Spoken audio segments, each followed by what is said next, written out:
Just because you're successful doesn't mean that you'll be happy. So I wouldn't conflate the two of them. You can be what other people would deem not successful, but be perfectly content with your life. If your metrics are coming from other people, if they're coming from these external sources of society, whatever, when you hit them, it will be hollow because you're not connected to these things. Love that what you said, success doesn't equal happiness, because we were always told if you hit these markers, happiness will follow.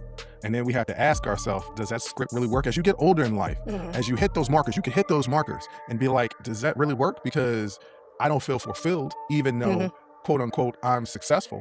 Unsolicited Perspectives podcast. Episode clip. I just want to ask you one question.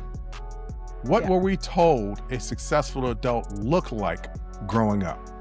Success used to be external, a job title, money, marriage, house, kids. Very little conversation about mental health, joy, alignment, or sustainability. Yeah. I have come to this point in my life where I'm trying so desperately to appreciate the successes that I have in my life. Here's a prime example. I had a friend not too long ago that I was talking to, and I got pitched a person to interview. And I was like, no, I don't want to interview this person. And these are the reasons why I don't want to interview this person. Like the material that they were going to be presenting, I couldn't connect with. And if I can't connect with it, the audience won't connect with it because it'll be inauthentic. Yeah. And so I was like, I'm going to have to tell this publicist that I'm just not interested. And this is like the second or third time that I've told the person that they pitched that I'm not interested in. And my friend was like, wow, your podcast is really successful. And I'm like, no, when I look at the metrics and I compare it to other people, we all right. We're in the middle of the road. Sometimes, it's a lot of streams. Sometimes it's not, whatever. Like we're still not generating a ton of money. It's like, whatever. It's like, we do okay. Right. She was like, Bruce, you literally have companies pitch their clients to you to come on your show, and you say no more than you say yes. I was like, yeah, but that just doesn't fit with the show. She was like, do you understand that people are coming to you to come on? People see the value in their clients coming on your show. I was like, oh. She's like, that's successful. Yeah. I was like, oh, okay. I never thought about it. And I need to be more intentional about what success is. But you said you had a conversation with a person recently about this topic. And I feel like it's important because so many people out there are like, I don't feel successful. And you are. You just might not be seeing it the way that you should be. Yeah. And basically what the conversation boiled down to is that you have to define what success looks like for yourself. It cannot be these external drivers because there are over 7 billion people in the world. There is no way that these specific things, these 5 or 6 things are going to make all of us happy. That is not, first of all, I also wouldn't equate success with happiness. Just because you're successful doesn't mean that you'll be happy. So I wouldn't conflate the two of them. You can be what other people would deem not successful, but be perfectly content with your life.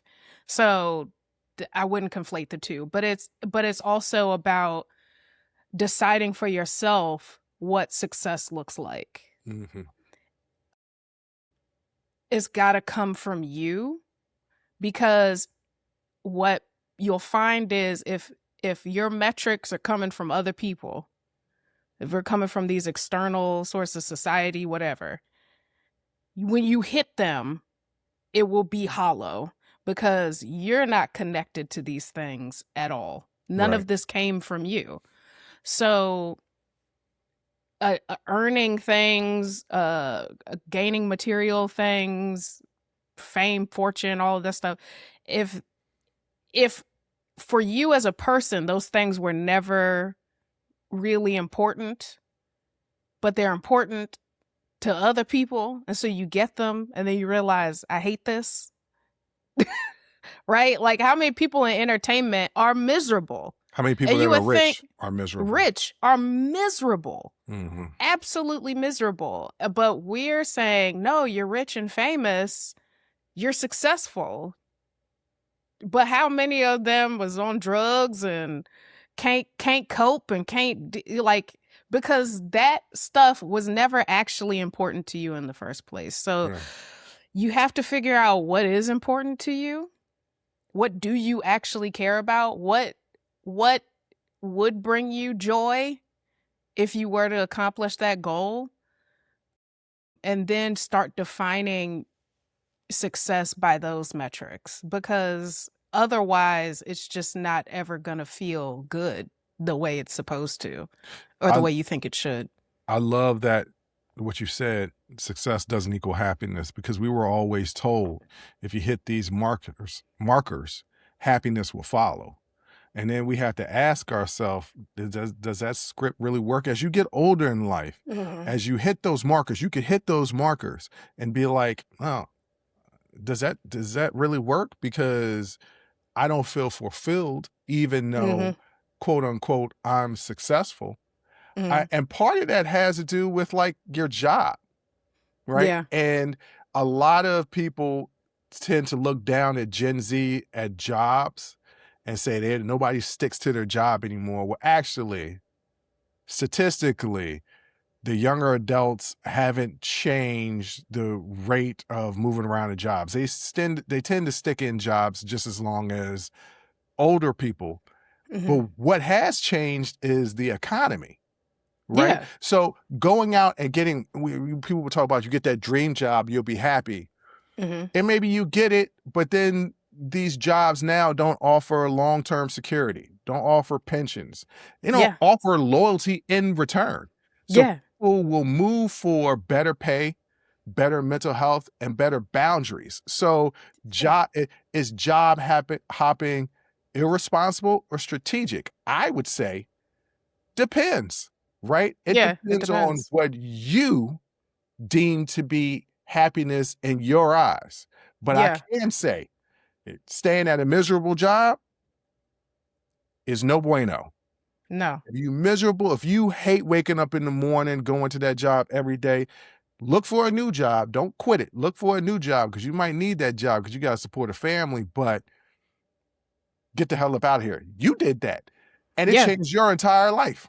Yeah. Sometimes you do have to bet on yourself. And it was funny, the conversation ended up venturing into this person like wondering, should I step out on faith and do something different, or should I stay where I'm at and be secure, and not really being on the fence about it. And I'm saying to them, it's like, it's not really you suddenly changing things or switching things up. It's just as you get older, or as life dictates, circumstances change, your appetite for risk can increase or decrease. And right now, your appetite for risk is open.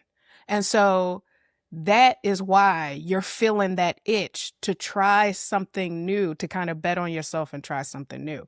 I was in a position where my appetite for risk had increased, and I was like, I can take on more risk for the end result to be much better than what I'm doing right now. And so I wouldn't look at,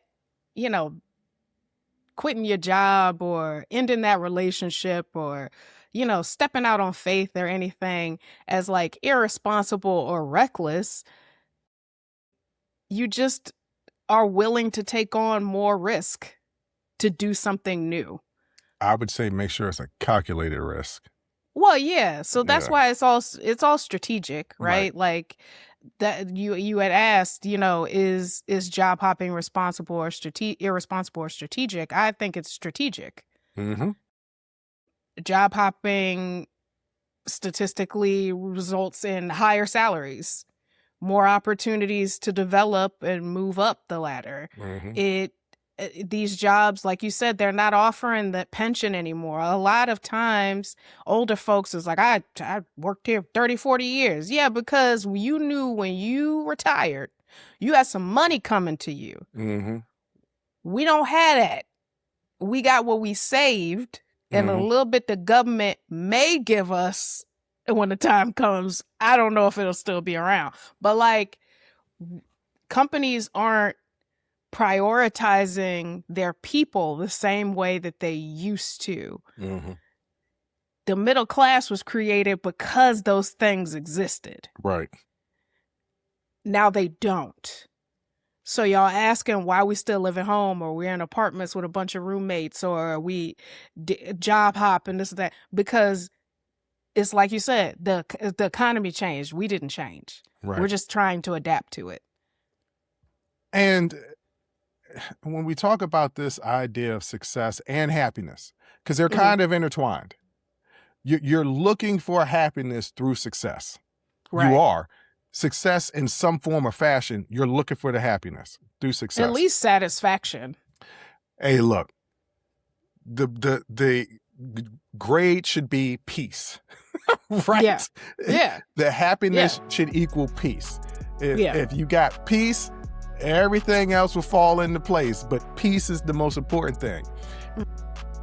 Join the conversation and follow the Unsolicited Perspectives podcast on Apple, Spotify, or wherever you get your audio podcasts.